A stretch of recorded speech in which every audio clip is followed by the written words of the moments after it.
Hi, you guys. Welcome to my channel. My name is Karen Odd, and these are Karen's Oddities.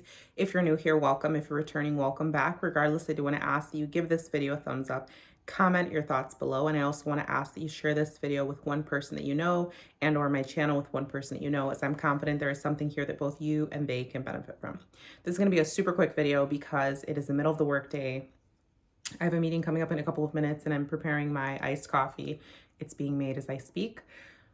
I wanted to make this quick video because if you've watched any of my previous videos, I talked about the fact that I've been interviewing for a lot of different positions. I was between two different job offers. I was negotiating, etc. I negotiated the better offer.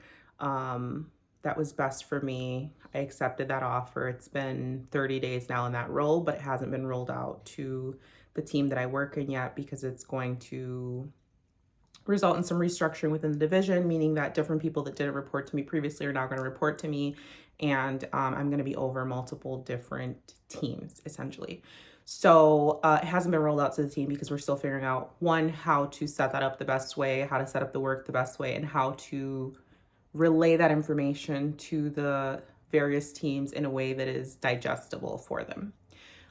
So this morning, we had a team meeting, and my director, she texted me this morning, we were talking about some business stuff. And then she said, by the way, I'm going to announce today that you accepted the role. And then I said, okay, thanks for the heads up, so I can look normal on the call, right? And we meet virtually because we work primarily virtually still. I still work from home, clearly.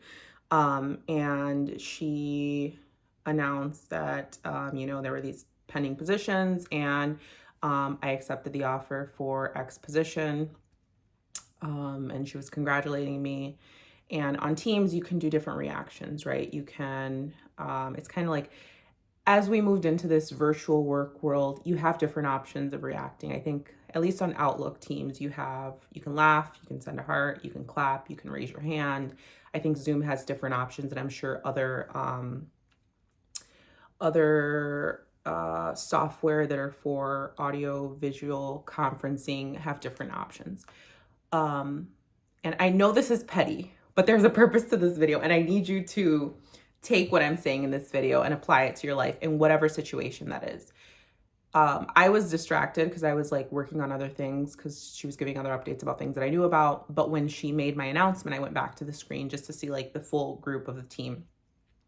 And a lot of people were not joined by camera. I was, my director was, and like two other people were, but it's not required to be on by camera. So you can't really see people's facial expressions, right? But I knew that by me applying for this position, being offered this position, and accepting this position, I know that there's going to be people on this team that are not happy with that. I know that there's going to be people that are my peers that are going to feel like they deserved it more than me, that are going to be annoyed that now like they have to report to me. I know it's going to be a working relationship. But when I went back to the screen, I wanted to see what people's reactions were, right? People were not on camera. So a couple of hand claps went up on Teams, like when they acknowledged my new position. And this is a video, and I know it's a stretch, and I know it's extra as fuck, but I'm extra as fuck, okay? That's just who I am. This is a video to remind you to pay attention to the people that clap for you. And okay, I'm 4 minutes in. I'm trying to think, like my meeting is in 5 more minutes. I need to hurry up.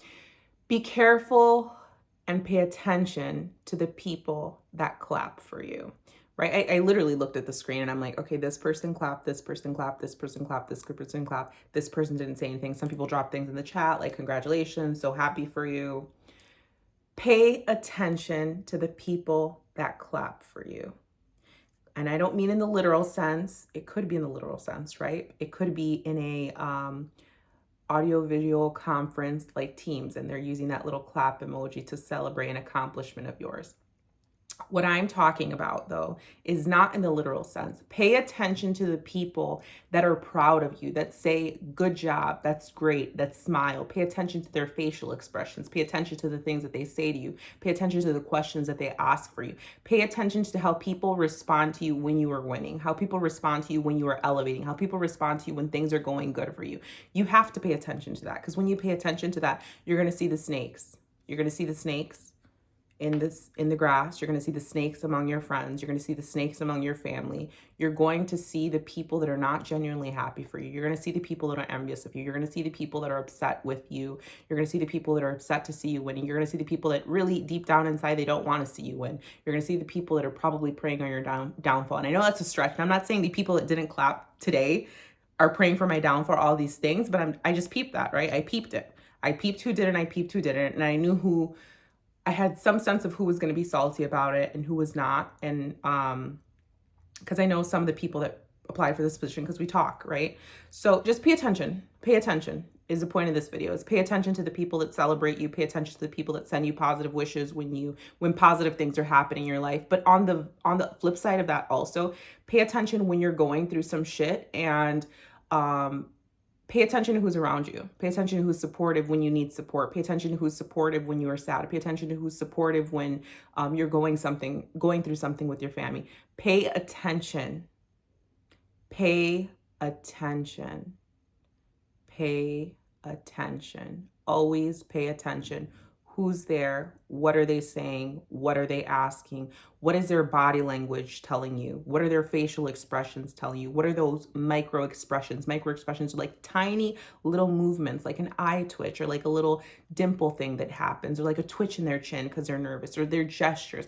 Pay attention to people, and they will show you who they are. They will show you if they rock with you or if they don't. You will be able to tell if they are genuinely happy for you or if they are not. There are several books, videos, and people that study body language. It's fascinating to me. Psychology is fascinating to me. I've read up on body language, and I've listened to several people talk about it. Psychologists, psychiatrists, people in like intelligence agencies, all of that stuff is super fascinating to me. And if you want to start learning and identifying who the snakes are in your circle, in your family, then I highly recommend you to read some of those books.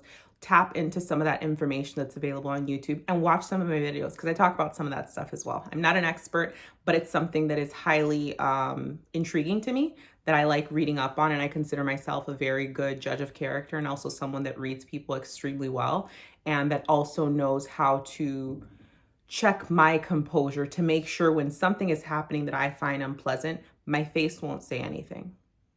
So this poker face that you see here, I do this 90% of the time. People tell me all the time, you're so hard to read. Like, I have no idea what you're thinking. I have no idea if you're happy. I have no idea if you're sad. I have no idea what you're thinking. I have no idea how you feel about this. And I love that, because that gives you a sense of power, right? When people don't know how you are feeling about a situation, you are in power. You have something that they want from you. They want to know what you're thinking. They want to know how you feel about something. And when you react less and when you check your feelings, you are in power. This video can go on, and maybe I'll build off of it, but I need to get to my meeting because I'm pretty sure it already started. So I hope you guys have a wonderful rest of your week, and I'll see you in the next video. Thank you so much.